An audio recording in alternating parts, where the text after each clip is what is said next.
काय पाहिजे तुम्हासनी? कोण तुम्ही? आणि मुळात तुम्ही मला भेटायला आला आहात, तुम्हाला काहीतरी हवं असेल ना?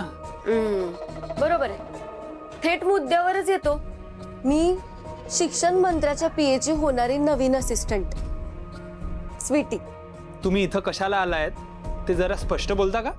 बोलतो की, स्पष्टच बोलतो. का हट्ट करायला सा तुम्ही?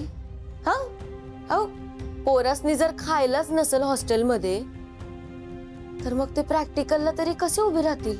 लक्ष तरी लागेल का त्यांचं? आणि ह्या समध्यात एखादा पोरगा दगावला तर?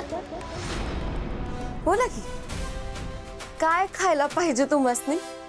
ओ, तुम्ही काय मला विकत घ्यायला आल्यात का? नाही विकत नाही हो, सौदा करालोय मी तुमचा.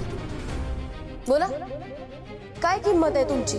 हो, तुम्ही काय समजता काय हो स्वतःला? मी माझ्या तत्वांशी प्रामाणिक राहणारा माणूस आहे. काहीही झालं तरी मी माझा निर्णय बदलणार नाही. त्यासाठी मला किती त्रास झाला तरी चालेल. बर, म्हणजे तुम्ही माझं ऐकणार नाही तर? नाही. ठीक आहे, मग माझ्याकडं दुसरा पण पर्याय तयारच आहे. मॅडी. हाय, हॅलो, नमस्कार.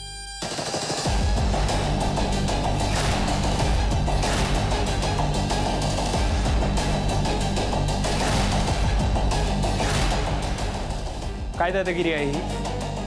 कोण माणसं आहेत ही? आम्ही कोण हे प्रत्यक्षात तुला कृती करूनच दाखवतो ना. बघायचंय?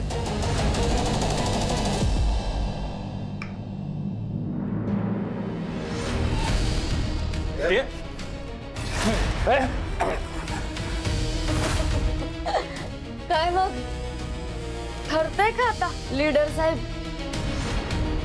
पैसा की मार? अरे लवकर विचार कर ना, आम्हालाही पुढची कामं आहेत. ऐक ना, घाबरू नकोस. तुला सगळ्यांसमोर नाही मारणार आहे मी. निवांत एकांतामध्ये घेऊन जाईल आणि मारेल. कोणालाही कळणार नाही. हे बघा मॅडम, असं नका करू. माझी नाचक्की होईल. मी मुलांना शब्द दिलाय की त्यांना हॉस्टेल खाली करायला नाही लागणार. Please madam. आणि हे जे काही तुम्ही करताय ना ते योग्य नाही बघा. ए बंद पण.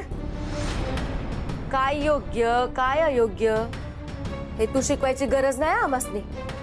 तुझा निर्णय काय ते सांग. आणि कोविडच्या काळात तर अभ्यास करत होतात ना घरात बसून, का रोज हॉस्टेलला येत होतात? आणि लीडर साहेब, तुम्ही तर एवढे मोठे लीडर आहेसा ना, मग शब्द कसा फिरवायचा हे तर तुम्हासनी चांगलंच ठाऊकच आहे का नाही? चला बोला पटपट. काय मार का पैसा? आता बोलतोस का नाही? पैसा.